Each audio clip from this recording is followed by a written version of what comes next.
സജ്ജനങ്ങളെ, നമ്മൾ ഇന്ന് 47-ാമത്തെ അധ്യായത്തിലേക്ക് പ്രവേശിച്ചിരിക്കുകയാണ്. ആ ജഗദംബികയുടെയും എൻ്റെ പൊന്നുണ്ണിക്കണ്ണൻ്റെയും അനുഗ്രഹാശിസ്സുകളോടുകൂടി നമ്മൾ മംഗളചണ്ഡി ഉപാഖ്യാനത്തിലേക്കാണ് പ്രവേശിക്കുന്നത്. നമുക്ക് നോക്കാം എന്താണ് പറയുന്നത് എന്ന് കേൾക്കാലോ. വേദത്തിൽ പറഞ്ഞ പ്രകാരം ഞാൻ ഷഷ്ഠീ ദേവിയുടെ കഥ പറഞ്ഞു തന്നു. ഇനി മംഗളചണ്ഡി ദേവിയുടെ ചരിതം കേട്ടാലും. ഞാൻ ഇത് ധർമ്മനിൽ നിന്ന് മനസ്സിലാക്കിയതാണ് നാരദ. ആര് പറയണു? നാരായണ മഹർഷി പറയുന്നു. വിദ്വജനങ്ങൾക്ക് ഏറ്റവും പ്രിയങ്കരവും ശ്രുതി സമ്മതവുമാണ് ഈ ചരിതം. അവൾ മംഗളങ്ങളുടെ കൂട്ടത്തിൽ മംഗളയുമായതുകൊണ്ടും മംഗളത്തെ തരുന്നതുമായതുകൊണ്ടും മംഗളചണ്ഡി എന്ന നാമത്തിൽ പ്രസിദ്ധിയായി. മനുവംശാധിപനായ മംഗളരാജാവിന്റെ ഇഷ്ടദേവതയായതിനാലും മംഗളചണ്ഡി എന്ന നാമം ആ ദേവിക്ക് അന്വർത്ഥമായി. അവൾ മൂലപ്രകൃതിയുടെ മറ്റൊരു രൂപമായ ദുർഗ തന്നെയാണ്. ദയാസ്വരൂപിണിയായ അവൾ സ്ത്രീജനങ്ങളുടെ ഇഷ്ടദേവതയുമാണ്. പണ്ട് ത്രിപുരദഹന സമയത്ത് ത്രിപുരൻ എന്ന അസുരനോട് യുദ്ധം ചെയ്യുമ്പോൾ ശങ്കരന്റെ വിമാനം ക്രോധാകുലനായ ദൈത്യൻ നിലത്തേക്ക് വീഴ്ത്തി. ആ സമയത്ത് എന്ത് സംഭവിച്ചുവെന്നോ? വിഷ്ണുവിന്റെ നിർദ്ദേശപ്രകാരം മഹാദേവൻ ജഗദംബയെ ധ്യാനിക്കുകയുണ്ടായി. ദേവി ശങ്കരന്റെ മുമ്പിൽ മംഗളചണ്ഡിയായി പ്രാദുർഭവിച്ചു. ശങ്കരനാണ് മംഗളചണ്ഡിയെ ആദ്യം പൂജിച്ചത്. ദേവി പറഞ്ഞു, മഹാദേവ പ്രഭോ, അങ്ങ് ഭയപ്പെടേണ്ടാട്ടോ. ഭഗവാൻ വിഷ്ണു കാളയായി അങ്ങയുടെ വാഹനമായി വരും. എന്റെ സഹായം കൂടെ ഉണ്ടാവും. അതിനാൽ ആ അസുരനെ വധിക്കാൻ അങ്ങക്ക് സാധിക്കും. ദേവി പറഞ്ഞ പ്രകാരം വിഷ്ണുവിന്റെയും ദേവിയുടെയും സഹായത്തോടുകൂടി മഹാദേവൻ ആ ദൈത്യനെ വധിച്ച് സുരന്മാർക്കും ഋഷീശ്വരന്മാർക്കും സന്തോഷത്തെ പ്രദാനം ചെയ്തു. ചന്ദ്രകലാധരന്റെ ശിരസിൽ ആകാശത്തിൽ നിന്ന് പുഷ്പവൃഷ്ടി ഉണ്ടായി. മഹാദേവൻ എല്ലാവരും വാഴ്ത്തി സ്തുതിച്ചു. ബ്രഹ്മാവും വിഷ്ണുവും ദേവിക്ക് മംഗളം നേരുകയും അവരുടെ ഉപദേശപ്രകാരം ശംഭു മംഗളചണ്ഡിയെ പൂജിക്കുകയും ചെയ്തു. അർഘ്യപാദ്യങ്ങൾ നൽകിയും പലതരം പുഷ്പങ്ങളെ കൊണ്ട് പൂജിച്ചും നൈവേദ്യങ്ങൾ സമർപ്പിച്ചും ശംഭു ദേവിയെ പൂജിച്ചു. മൃഗബലിയും തേൻ തുടങ്ങിയവ സമർപ്പിക്കുകയും ചെയ്തു. മൂലമന്ത്രത്തെ കൊണ്ട് ശിവൻ മംഗളചണ്ഡിയെ ആരാധിച്ചു. ഇതാണ് മൂലമന്ത്രം. മൂലമന്ത്രം പറഞ്ഞു തരാട്ടോ നാരദ മഹർഷി, ഞാൻ ശ്രദ്ധിച്ച് കേട്ടോളൂ കേട്ടോ. ഓം ഹ്രീം ക്ലൈം സർവസംഭൂജ്യേ ദേവി മംഗളചണ്ഡികേ ഹും ഹും ഫട് സ്വാഹ. ഈ മന്ത്രം 10 ലക്ഷം മുറി ജപിച്ചാൽ മന്ത്രസിദ്ധി കൈവരും. ഈ മന്ത്രം കൽപ്പവല്ലിക്ക് സമമാണ്. ഇനി വേദത്തിൽ പറഞ്ഞ പ്രകാരം ധ്യാനം കേൾക്കുക. എന്നും 16 വയസ്സും വെളുത്ത ചമ്പകത്തിന്റെ നിറവും പൂർണ്ണചന്ദ്രനോട് സാദൃശ്യമുള്ള മുഖപത്മവും ജഗത്തിന് മുഴുവൻ അമ്മയായി വർത്തിക്കുന്നവളും സർവ അഭിഷ്ടപ്രദായിനിയുമായ ദേവി നമസ്കാരം. ഘോരമായ സംസാര സാഗരത്തിലെ ദീപമാണ് അവിടുന്ന്. പിന്നെന്താ പറയുന്നത്? ഇപ്രകാരം ധ്യാനം പറഞ്ഞു കൊടുത്തതിന് ശേഷം സ്തോത്രത്തെ പറ്റി പറഞ്ഞു കൊടുത്തു. ലോകമാതാവയെ കാത്തുകൊള്ളുക. ഹർഷമംഗള സ്വരൂപിണി. ഹർഷം എന്ന് പറഞ്ഞാൽ സന്തോഷം.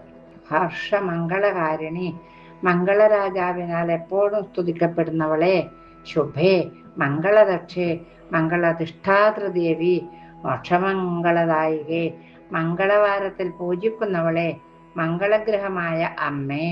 പ്രകാരം സ്തോത്രം ജപിച്ച് ശിവൻ ആ ദേവിയെ ആരാധിക്കുകയുണ്ടായി. പിന്നീട് എന്ത് ചെയ്തു? പിന്നീട് മംഗളരാജാവിനാൽ പൂജിക്കപ്പെട്ടു. അതിനുശേഷം സ്ത്രീകള് മംഗളവാരത്തിൽ പൂജിച്ചു. പിന്നീട് സർവജനങ്ങളും മംഗളചണ്ഡി ദേവിയെ വിധിയാവണ്ണം പൂജിച്ച് ആരാധിച്ചു. പിന്നീട് എല്ലാവരും മംഗളം അർത്ഥിച്ചുകൊണ്ട് പൂജിച്ചു. ഇപ്രകാരം ദേവിയെ പൂജിച്ചാൽ മംഗളം ഭവിക്കും. ഇനി മനസാദേവിയുടെ ചരിതവും കൂടി പറയാം. ഈ ദേവി കശ്യപന്റെ മാനസപുത്രിയാണ്. ആ ദേവി എപ്പോഴും കൃഷ്ണനെ പൂജിക്കുന്നത് കൊണ്ടും ഹൃദയത്തിൽ എപ്പോഴും ഭഗവാൻ പ്രകാശിക്കുന്നത് കൊണ്ടും മനസ എന്ന പേര് ദേവിക്ക് വളരെ യോജിച്ചതായി. ആ ദേവി ശ്രീകൃഷ്ണ പരമാത്മാവിനെ 3 യുഗം തപസ് ചെയ്തു. തപസ്സിന്റെ കാഠിന്യം മൂലം ആ ദേവിയുടെ മുടിയൊക്കെ ജടപിടിച്ചു. അതുകൊണ്ട് അവളെ ജരൽക്കാരു എന്ന് ജഗദീശൻ വിളിച്ചു. കൃഷ്ണന്റെ പ്രേരണയാൽ 3 ലോകത്തിലും അവളെ പൂജിക്കാൻ തുടങ്ങി. ഗൗരവർണ്ണത്തോടെ അവൾ ജഗത്ത് മുഴുവൻ നിറഞ്ഞു നിന്നു. അതിനാൽ ജഗത് ഗൗരി എന്നും ശിവന്റെ ശിഷ്യയായതുകൊണ്ട് ശൈവി എന്നും പേര് സിദ്ധിച്ചു. വിഷ്ണുഭക്തയായതിനാൽ വൈഷ്ണവി എന്നും, ജനമേജയന്റെ സർപ്പയാഗത്തിൽ നാഗങ്ങളെ രക്ഷിച്ചതുകൊണ്ട് നാഗേശ്വരി എന്നും നാഗഭഗിനി എന്നും വിളിക്കുന്നു. ആ ജരൽക്കാരുമാണിത്. മഹാഭാരതത്തിൽ പ്രകീർത്തിക്കുന്ന ഒരു ജരൽക്കാരുണ്ടല്ലോ, ആ ജരൽക്കാരുമാണ് ഇത്. വിഷം നശിപ്പിക്കാനുള്ള കഴിവ് ഉള്ളത് കൊണ്ട് വിഷഹാരിണി എന്നും പറയുന്നു. സിദ്ധയോഗം ഹരൻ തന്നതിനാൽ സിദ്ധയോഗിനി എന്നും മൃതസഞ്ജീവനി എന്ന വിദ്യയും മഹാജ്ഞാനവും ഉള്ളത് കൊണ്ട് മഹാജ്ഞാനി എന്നും കീർത്തിക്കപ്പെട്ടു. ആ ദേവി ആസ്തികന്റെ അമ്മയായതിനാൽ ആസ്തിക മാതാവെന്ന പേരിലും ഖ്യാതി നേടി. വിശ്വവന്ദിതനായ ജഗൽക്കാരുവിന്റെ പത്നിയായതുകൊണ്ട് ജഗൽക്കാരുപ്രിയ എന്ന പേര് സിദ്ധിച്ചു.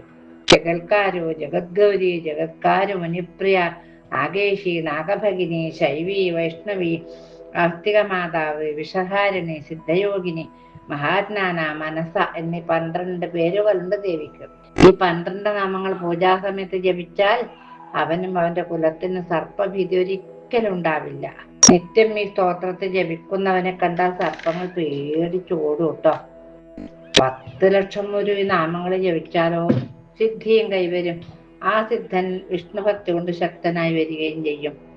അങ്ങനെ മംഗളചണ്ഡി എന്ന കഥ 47-ാം അധ്യായം നമ്മൾ ഭഗവത് പാദങ്ങളിൽ സമർപ്പിച്ചു. മനസാദേവിയുടെ ഉപാഖ്യാനാണ് വർണ്ണിക്കുന്നത്. ഇനി ഞാൻ മനസാദേവിയുടെ പൂജാവിധികളും ധ്യാനവും പറഞ്ഞു തരാം. തൂവെള്ള ചമ്പകപ്പൂവിന്റെ നിറമുള്ളവരും രത്നാഭരണ വിഭൂഷിതയും കണ്ണഞ്ചിപ്പിക്കുന്ന പട്ടുവസ്ത്രമുടുത്തവളും നാഗങ്ങളെ യജ്ഞോപവീതമാക്കിയവളും സിദ്ധയും സിദ്ധിപ്രദയുമായ ദേവിയെ ഞാൻ ഭജിക്കുന്നു. മഹാജ്ഞാനത്തോടുകൂടി അവളെ, ജ്ഞാനികളിൽ ശ്രേഷ്ഠയായ ദേവി, സിദ്ധികളുടെ അധിഷ്ഠാതൃദേവതയുമായ മനസാദേവി നമസ്കാരം. പ്രകാരം ധ്യാനിച്ച് മൂലമന്ത്രത്തോടുകൂടി പുഷ്പം, ധൂപം, ദീപം, ചന്ദനം, നൈവേദ്യം മുതലായവയോടുകൂടി ഭക്തിപൂർവ്വം പൂജിക്കണം. ഇതാണ് മൂലമന്ത്രം. അതും പറഞ്ഞു തരാ. ഓം ഹ്രീം ശ്രീം ക്ലീം ഐം മനസാദേവി സ്വാഹ. ഈ ദ്വാദശാക്ഷര മന്ത്രം ഭക്തന്മാർക്ക് ആഗ്രഹങ്ങളെല്ലാം സാധിപ്പിച്ചു തരുന്ന കൽപ്പദ്രുമമാണ്. 5 ലക്ഷം ഒരു ഈ മന്ത്രം ജപിച്ചാൽ മന്ത്രസിദ്ധി കൈവന്ന് സിദ്ധനായി ഭവിക്കും. വിഷവും അമൃതായിത്തീരും. അവൻ ധന്വന്തരമൂർത്തിക്ക് സമനായിത്തീരും. സംക്രാന്തി ദിവസം സ്നാനം ചെയ്ത് വിവിധ സ്ഥലത്ത് വെച്ച് മനസാദേവിയെ ആവാഹിച്ച് പൂജിക്കണം. ധ്യാനപൂർവം പഞ്ചമി തിഥിയിൽ ബലിയർപ്പിക്കുന്ന മർത്യൻ യശസ്വിയായി ഭവിക്കും. പൂജാവിധികൾ ഞാൻ പറഞ്ഞു തന്നു. ഇനി ആ ദേവിയുടെ പുണ്യചരിതം ധർമ്മനിൽ നിന്ന് കേട്ടവണ്ണം പറഞ്ഞു തരാം. പണ്ട് സർപ്പശല്യം കൊണ്ട് പരിഭ്രാന്തരായ മനുഷ്യർ കശ്യപ പ്രജാപതിയെ ശരണം പ്രാപിച്ചു. ബ്രഹ്മാവിന്റെ ആജ്ഞ അനുസരിച്ച് വേദബീജങ്ങൾക്ക് അനുസൃതമായ മന്ത്രങ്ങളെ സൃഷ്ടിച്ചു. അതിന്റെ തപോബലം കൊണ്ട് മനസാദേവിയെയും സൃഷ്ടിച്ചു. കുമാരിയായ ആ ദേവി കൈലാസത്തിൽ പോയി ഭക്തിപൂർവ്വം തിങ്കൾ മൗലിയെ പൂജിച്ചു സ്തുതിച്ചു. ഇപ്രകാരം മഹാദേവൻ 1000 വർഷം തപസ് ചെയ്തു. 1, 2, 10, 100 വർഷമല്ല, 1000 വർഷം തപസ് ചെയ്തു. അപ്പോൾ അവളിൽ പ്രസന്നനായ മഹാദേവൻ അവൾക്ക് മഹാജ്ഞാനം ഉപദേശിക്കുകയും സാമവേദം പഠിപ്പിക്കുകയും കൃഷ്ണമന്ത്രം ഉപദേശിക്കുകയും ചെയ്തു. ആ മന്ത്രം ഇതാണ്. ലക്ഷ്മി ബീജവും കാമബീജവും മായാബീജവും ചതുർത്ഥ്യന്തമായ കൃഷ്ണപദം മന്ദിരത്തിലുള്ള മന്ത്രവും ഉപദേശിച്ചു. എന്താണ്? ഓം ശ്രീം ഹ്രീം ക്ലീം കൃഷ്ണായ നമ. ഈ മന്ത്രം കൽപ്പദ്രുമത്തിന് സമമാണ്. ഭഗവാന്റെ മന്ത്രമാണ്. എല്ലാവരും പഠിച്ചോളൂ കേട്ടോ. ഓം ശ്രീം ഹ്രീം ക്ലീം കൃഷ്ണായ നമ. പിന്നീട് ത്രൈലോക്യമംഗളം എന്ന കവചവും പൂജിക്കേണ്ട ക്രമവും വേദത്തിൽ പറഞ്ഞ പുരശ്ചര്യാക്രമവും സർപ്പാതി വിഷഹര മന്ത്രവും മനസാദേവി മൃത്യുഞ്ജയനിൽ നിന്ന് നേടി. അതിനുശേഷം മഹാദേവന്റെ ആജ്ഞ അനുസരിച്ച് പുഷ്കരത്തിൽ പോയി 3 യുഗം തപസ് ചെയ്തു. അതിനുശേഷം തപസ്സുകൊണ്ട് ക്ഷീണിച്ച ദേവിയെ കണ്ട് ശ്രീകൃഷ്ണ ഭഗവാൻ ആർദ്രചിത്തനായി പറഞ്ഞു, ദേവി, എല്ലാ സ്ഥലത്തും നീ പൂജ്യയായി വരും എന്ന് വരവും നൽകി. മനസാദേവിയെ ആദ്യം പരമാത്മാവ് തന്നെയാണ് പൂജിച്ചത് കേട്ടോ. പിന്നീട് ശിവനും കശ്യപനും മനുക്കളും സ്വരന്മാരും നാഗങ്ങളും മർത്യരും, പിന്നീട് കശ്യപൻ ജരൽക്കാരുമുനി ചോദിക്കാതെ തന്നെ മനസാദേവിയെ അദ്ദേഹത്തിന് നൽകി. ആ തപോനിഷ്ഠൻ ഒരു ദിവസം പുഷ്കരത്തിൽ ഒരാലിന്റെ ചുവട്ടിൽ തന്റെ പത്നിയുടെ മടിയിൽ തലയും വെച്ച് ഉറങ്ങുകയായിരുന്നു. സൂര്യൻ അസ്തമിക്കാറായിട്ടും മുനി എഴുന്നേൽക്കുന്നത് കാണാൻ സമയത്ത് ദേവിക്ക് പരിഭ്രമമായി. സന്ധ്യാവന്തനം മുടങ്ങിയാൽ ബ്രഹ്മഹത്യാ പാപം വന്നു ചേരും. വിളിച്ചുണർത്തിയാൽ നിദ്രാഭംഗം വന്ന് കയർത്താലോ എന്ന് ശങ്കയായി. അവസാനം സന്ധ്യാവന്തനത്തിന് ഭംഗം വരരുതല്ലോ എന്ന് ചിന്തിച്ച് ജരൽക്കാര് മഹർഷിയെ ഈ ജരൽക്കാര് മനസാദേവി ഉണർത്തി. ഉണർന്നെഴുന്നേറ്റതും ആ മുനി സാധ്വിയോട് കയർത്ത് ചോദിച്ചു. ദേഷ്യം വന്നിട്ടുണ്ട്. സുഖമായി ഉറങ്ങിക്കിടക്കുമ്പോൾ എന്തിനാണ് എന്നെ ഉണർത്തിയത്? ഭർത്താവിന് ദ്രോഹം ചെയ്യുന്ന സ്ത്രീയുടെ വ്രതങ്ങളെല്ലാം നിഷ്ഫലമാണ്. കൃഷ്ണപൂജക്ക് സമമാണ് സ്ത്രീകൾക്ക് ഭർത്തൃപൂജ. പതിയെ സേവിക്കുന്നതിന്റെ 16 വരില്ല ഈശ്വരന്മാരെ സേവിക്കുന്നത്. സ്ത്രീകൾക്ക് ഭർത്താവ് തന്നെയാണ് ദൈവം. പതിയെ അവന്റെ ഇഷ്ടത്തിനൊത്ത് പരിചരിച്ചില്ലെങ്കിൽ കുംഭീഭാഗം എന്ന നരകത്തിൽ പതിച്ച് ആചന്ദ്രതാരം അവിടെ കിടക്കേണ്ടി വരും കേട്ടോ. പതിയുടെ വാക്കുകൾ കേട്ടാ സാധ്വി പേടിച്ച് വറച്ചുപോയി. ഇടുകിടാ വിറച്ചുകൊണ്ട് അവൾ പറഞ്ഞു, സന്ധ്യാവന്തനം മുടങ്ങും എന്ന ഭയത്താലാണ് ഞാൻ അങ്ങയെ ഉണർത്തിയത്. ആര്യപുത്ര, സംഭോഗം, ആഹാരം, നിദ്ര തുടങ്ങിയവയ്ക്ക് ഭംഗം വരുത്തുന്നവൻ കാലസൂത്രം എന്ന നരകത്തിൽ പതിക്കേണ്ടി വരും പ്രഭോ. എന്റെ തെറ്റ് പൊറുക്കണേ എന്ന് പറഞ്ഞ് അവൾ മുനിയുടെ കാൽക്കൽ പതിച്ചു, നമസ്കരിച്ചു. കോപത്തോടുകൂടി സൂര്യനെ ശപിക്കാൻ തുടങ്ങിയ മുനിയുടെ അടുത്തേക്ക് ആദിത്യൻ സന്ധ്യയോടുകൂടി എത്തി. ഭാസ്കരൻ വിനയപൂർവ്വം മുനിയെ നമസ്കരിച്ച് പ്രകാരം പറഞ്ഞു, സൂര്യാസ്തമയം ആയത് കണ്ട് ധർമ്മത്തിന് ലോപം സംഭവിച്ചാലോ എന്ന് ഭയന്നിട്ടല്ലേ അങ്ങയുടെ ധർമ്മപത്നി അങ്ങയെ ഉണർത്തിയത്? ഞാൻ അങ്ങയെ ശരണം പ്രാപിച്ചിരിക്കുകയാണ് ദ്വിജശ്രേഷ്ഠ. എന്റെ തെറ്റ് പൊറുത്താലും എന്നെ ശപിക്കാതിരിക്കണമേ. മുനിമാരുടെ മനസ്സ് നറുംവെണ്ണക്ക് സമമാണ്, വേഗം വലിയും. എന്നാലോ ദേഷ്യം വന്നാൽ അരനിമിഷം മതി വിശ്വം മുഴുവൻ നശിക്കാനും. അങ്ങാണെങ്കിൽ തപസ്സുകൊണ്ട് ബ്രഹ്മതേജസ്സുള്ള ബ്രാഹ്മണനുമാണ്. മാത്രമല്ല ശ്രീകൃഷ്ണ പരമാത്മാവിനെ നിത്യം പൂജിക്കുന്നവനുമാണ്. സൂര്യന്റെ വാക്കുകൾ കേട്ട് പ്രസന്നചിത്തനായ ജരൽക്കാരുമുനി സൂര്യനെ അനുഗ്രഹിച്ചയച്ചു. തേങ്ങിക്കരഞ്ഞുകൊണ്ടിരിക്കുന്ന മനസാദേവിയെ മുൻപേ ചെയ്ത ശബ്ദമനുസരിച്ച് ജരൽക്കാരുമുനി ഉപേക്ഷിച്ചു. ഇഷ്ടക്കേട് കൊണ്ടല്ല, നിന്നോട് എനിക്ക് ഇഷ്ടമാണ്, ഇഷ്ടക്കേട് കൊണ്ടല്ല, പറഞ്ഞ വാക്ക് പാലിക്കാൻ വേണ്ടിയിട്ട് എനിക്ക് പോയേ തീരുമെന്നാണ് ഈ മനസാദേവിയോട്, അതായത് ജരൽക്കാരുവിനോട് ഈ ജരൽക്കാരു മഹർഷി പറഞ്ഞത്. മനസാദേവി വിഷ്ണുവിനെയും വിധിയെയും ഗുരുവായ ശംഭുവിനെയും സ്വന്തം അച്ഛനെയും സ്മരിച്ചു. ദേവിയുടെ സ്മരണ മാത്രയിൽ തന്നെ അവരെല്ലാവരും ദേവിയുടെ മുന്നിൽ എത്തുകയും ചെയ്തു. ദേവന ശ്രീകൃഷ്ണ പരമാത്മാവിനെ കണ്ട് ജരൽക്കാരുമുനി ഭക്തിയോടെ നമസ്കരിച്ചു. പിന്നീട് മറ്റു ദേവന്മാരെയും കശ്യപനെയും നമസ്കരിച്ചു. അവരുടെ ആഗമനോദ്ദേശം ആരാഞ്ഞു. അത് കേട്ട സമയത്ത് ബ്രഹ്മാവ് ഋഷികേശനെ നമസ്കരിച്ചതിന് ശേഷം സമയോചിതമായി പറയുകയാണ്, സ്ത്രീധർമ്മം കൃത്യമായി അനുഷ്ഠിച്ച മനസാദേവിയെ പരിത്യജിക്കണമെങ്കിൽ സ്ത്രീധർമ്മം പരിപാലിക്കുന്നതിന് വേണ്ടി അവളിൽ പുത്രോത്പാദനം നടത്തണം. സന്തതി ഉണ്ടായതിനു ശേഷം അങ്ങേക്ക് അവളെ വേണമെങ്കിൽ സന്ധ്യജിക്കാം. അപ്പൊ വിരക്തി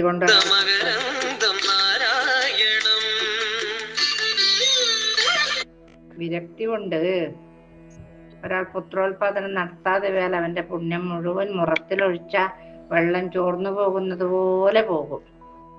ഇത് കേട്ട് ജരൽക്കാരുമുനി മനസാദേവിയുടെ നാഭി പ്രദേശത്ത് മന്ത്രപൂർവ്വം സ്പർശിച്ചു. അതിനുശേഷം അവളോട് പറഞ്ഞു, മനസ്സേ, ഈ ഗർഭത്തിൽ നിനക്കൊരു പുത്രനുണ്ടാകും. അവൻ ജിതേന്ദ്രിയന്മാരിൽ ശ്രേഷ്ഠനും ധാർമ്മികനും ബ്രാഹ്മണോത്തമനും മഹായോഗിയും മഹാജ്ഞാനിയുമായി വരും. വിഷ്ണുഭക്തനായ അവൻ കുലത്തെ സമുദ്ധരിക്കും. നീ പേടിക്കാതെ പോയിക്കോളൂ എന്ന് പറഞ്ഞു. ഈ പുത്രൻ ജനിക്കുമ്പോൾ പിതൃക്കളെല്ലാം ആനന്ദ നൃത്തം ചെയ്യും.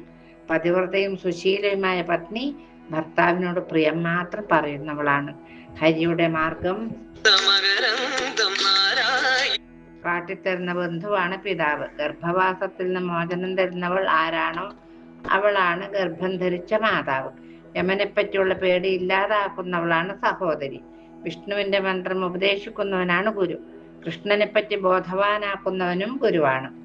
ബ്രഹ്മാവ് തൊട്ടൊരു പുൽക്കൊടി വരെ ഈ വിശ്വം മുഴുവൻ ആരിൽ നിന്നാണോ ഉണ്ടാവുന്നതും ലയിക്കുന്നതും ആ പരമാത്മാവിനെ പറ്റിയുള്ള ജ്ഞാനം തന്നെയാണ് ഏറ്റവും ഉത്തമം. വേദത്തിന്റെയും യജ്ഞത്തിന്റെയും എല്ലാം സാരമാണ് ഹരിപൂജനം. മനസ്സേ ദേവി, ഹരിയെ പറ്റിയുള്ള ജ്ഞാനം ഞാൻ നിനക്ക് ഉപദേശിച്ചു തന്നുവല്ലോ. ബന്ധവിമുക്തനാകുന്നത് ജ്ഞാനം കൊണ്ടാണ്. ബന്ധനം ഉണ്ടാക്കുന്നവൻ ശത്രുവാണ്. രക്ഷിക്കാത്തവന് എങ്ങനെയാണ് ഗുരുവെന്നോ അച്ഛനെന്നോ ബന്ധുവെന്നോ പറയുക? പറയാൻ പറ്റില്ല. ഭഗവാൻ ശ്രീകൃഷ്ണ പരമാത്മാവിന്റെ മാർഗം പരമാനന്ദ സ്വരൂപമാണ്. ശീലരാണ് സാധ്വികൾ. അവർ സത്വഗുണ പ്രധാനികളായതിനാൽ കോപം ഉണ്ടാവുകയേയില്ല. ദേവി, ഞാൻ തപസ്സിനായി പോകുന്നു. ദേവിയും ഇഷ്ടമുള്ളിടത്ത് പോകുക. എവിടെയെങ്കിലും പോയിക്കോന്ന് പറഞ്ഞതിന്റെ അർത്ഥം അതന്നെ. ശ്രീകൃഷ്ണ പരമാത്മാവിന്റെ പാദകമലം തന്നെയാണ് നിസ്പൃഹന്മാർക്ക് ആശ്രയം എന്നും പറഞ്ഞുകൊണ്ട് ആ ജലൽക്കാര മഹർഷി തൽക്കാലം അവിടെ നിന്ന് പോവുകയാണ്. ദേവി ജലൽക്കാരും സഹോദരന്മാരുടെ അടുത്തേക്ക് പോവുകയാണ്. ഇനി അവിടെ എന്താ സംഭവിക്കുന്നതെന്ന് നമുക്ക് നാളെ കാണാം. ഇന്നത്തെ ഭാഗം ഭഗവത്പാദങ്ങൾ സമർപ്പിച്ച് കായേന വാചാ മനസേന്ദ്രിയർവാ ബുദ്ധ്യാത്മനാ വാ പ്രകൃതേ സ്വഭാവാത് കരോമി യദ്യത് സകലം പരസ്മൈ നാരായണായേതി സമർപ്പയാമി.